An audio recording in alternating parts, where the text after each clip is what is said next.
नमस्कार, आप सुन रहे हैं किसान रेडियो 90.4 एफएम और मैं हूं आपका दोस्त अनिल चतुर्वेदी की 1 अप्रैल से 30 अप्रैल तक संचारी रोग का अभियान चलाया जा रहा है, जिसके तहत एक बीमारी की बात हम आज करेंगे, मलेरिया।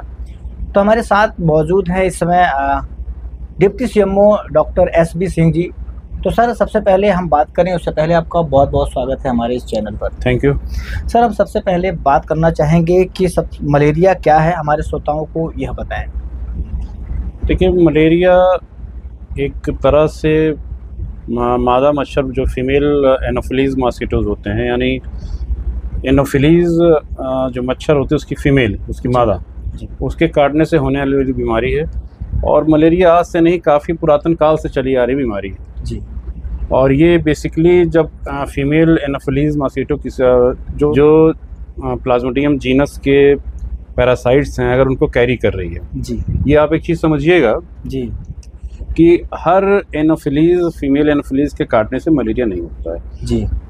एक प्लाज्मोडियम नाम का पैरासाइट होता है, वो पैरासाइट जब इनके सेरेब्रल ग्लैंड्स में आता है और जब ये फीमेल मॉस्किटो जो है जब सक करती है ब्लड, तो उसी सेरेब्रल ग्लैंड्स के थ्रू वो चला आता है, सेरेब्रल डक्ट के थ्रू ब्लड में आ जाता है जी। तो फिर वो जो पर्सन जिसको भी काटा वो इन्फेक्टेड हो जाता है जी।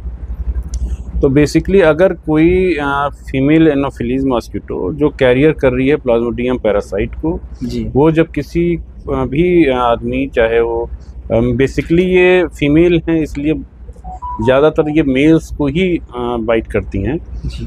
मतलब ऐसा हम नहीं कह सकते फीमेल को नहीं करती हैं, लेकिन मेल्स में रेशियो थोड़ा ज़्यादा है जी।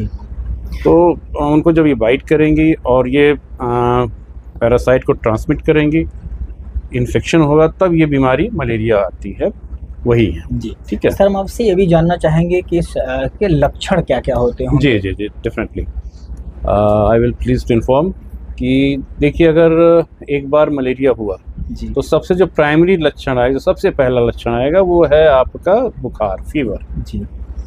फीवर आएगा, राइगर्स आएंगे, कपकपी आएगी, सिवरिंग आएगी, आप चादर उड़ाएंगे, कंबल उड़ाएंगे, लेकिन सिवरिंग बंद नहीं होगी जी। सर दर्द होगा, हेडेक आएगा जी। और ज़्यादा एडवांस उसमें वॉमिटिंग भी आ सकती है जी।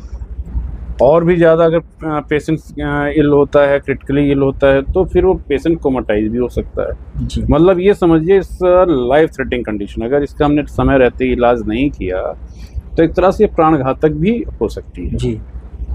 तो अगर हमें कोई लक्षण इस तरह का लग रहा है कि जाड़ा लग के बुखार आ रहा है जी। और उसका एक फिक्स टाइम है कि हमको मान लीजिए जाड़ा सुबह 4 बजे लगना शुरू हुआ और मैं रोज़ सुबह 4 बजे जाड़ा आ रहा है जी। ना, फिर जाड़ा लगेगा, बहुत तेज जाड़ा लगेगा, बुखार उतरेगा, जी। फिर उसके बाद फीवर राइज करेगा। तो जो एक रिद्म होती है वो मलेरिया में ही पाई जाती है। तो अगर इस तरह की एक रिद्म है कि एक सर्टेन पीरियड पे आपको जाड़ा लग रहा है, फिर बुखार आ जा रहा है ना, तो वो आप समझिए कि ये मलेरिया ही है। और अगर एसोसिएटेड है मान लीजिए सर दर्द से, वोमिटिंग से, तो वो थोड़ा मलेरिया मान लीजिए फिर होता है वो सेरेब्रल मलेरिया जो प्लाज्मोडियम फैल्सिपारम से होता है। ठीक है, ये बेसिक इसके लक्षण है। जी।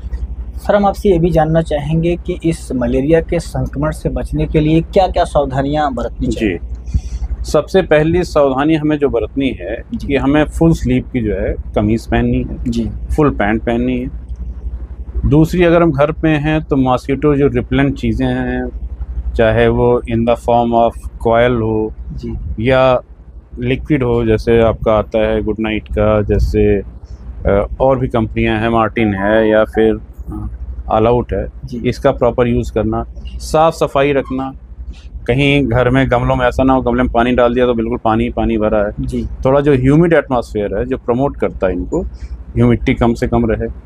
और अगर हम घर से बाहर जा रहे हैं तो कोशिश करें जो मॉस्किटो रिपेलेंट क्रीम्स हैं वो ओपन एरियाज़ पे, जैसे अपने गर्दन पे या हाथों में, मतलब जहाँ पे लगा सकते हैं, चेहरे पे और आँखों पे बचाना, नहीं लगाना है। लेकिन बाहर जा रहे हैं, बच्चे बाहर खेलने जा रहे हैं गार्डन में, तो उनको भी मॉस्किटो रिपेलेंट क्रीम लगा दें। और अगर मान लीजिए आपको इन चीज़ों से एलर्जी है, आप नहीं बर्दाश्त कर सकते हैं धुएं को या इनकी स्मेल्स को, तो आप मच्छरदानी का इस्तेमाल करें। मतलब आपको इनसे मतलब 2 चीज़ें समझिए, इनको आपको अपनी सरफेस भी नहीं देनी है बाइट करने के लिए, दूसरा ये कोशिश करना है कि ये हमारे पास आए भी ना, बीच में एक बैरियर होना चाहिए either in the form of net और in the form of repellent cream. तो मतलब कुछ ना कुछ हमको ये प्रिकॉशन हमेशा ही बनाए रखना है।